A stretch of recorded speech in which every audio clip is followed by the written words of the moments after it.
Leadership can sometimes feel like you're just cleaning up other people's messes, or fighting fires that you didn't start, or getting pulled into drama or resistance or places where people didn't follow through. And you want to trust your team. We all do. But when that trust breaks down, we tend to hover, we tend to micromanage, we might repeat ourselves, we might take on more of the work and carry a greater portion than what is actually ours. You know what the costs are because you're living it.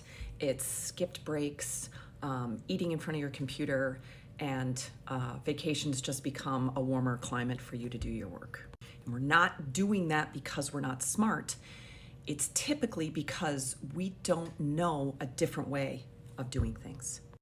The truth is that this isn't about how much you care or how capable your team is. It's that we need a different kind of thinking to be effective with people. In other words, if you're logic driven, if you're rational, and you want to apply that same type of thinking to people problems, it doesn't always work. That's where the Thoughtly Lab comes in. It's a small group of logic driven leaders, people who are just as high achieving, just as successful, and also just as ready to start moving the needle on how to deal with people problems. And we meet regularly once a month to share strategies that we're working on, test new strategies and reflect on how that went, and then get really honest about what is working and what isn't. So it's part mastermind, part confidence lab, with the safety to experiment and try new things, and the support to keep going back until something sticks. And because it's a lab, we start with data. Each participant will take an ACE assessment. This is how we pinpoint what is going well in your leadership and what isn't. It gives you clear, plain language that you can act on immediately.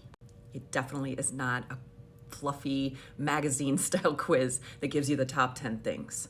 Then we take it one step further into the influence test fields.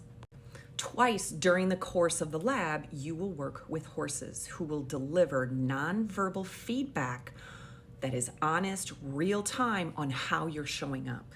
And they'll show you, without a single word, where your influence is going really well and where maybe it's breaking down.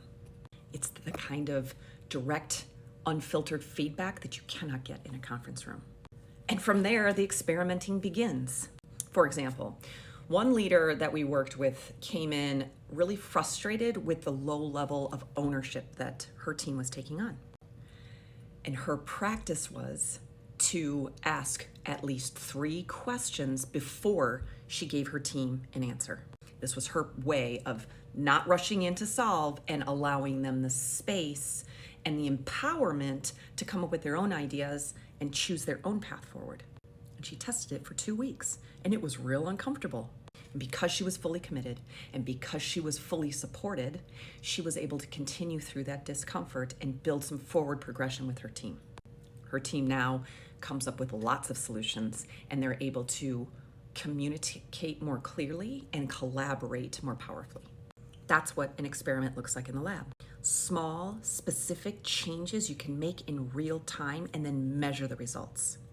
So imagine leaving the lab, going back to your organization where your team is all pulling in the same direction.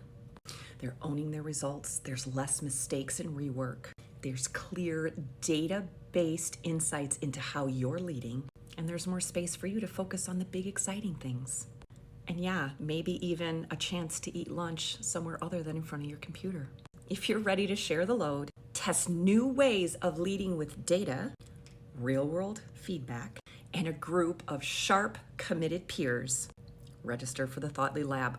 We would love to have you. Let's figure this out together.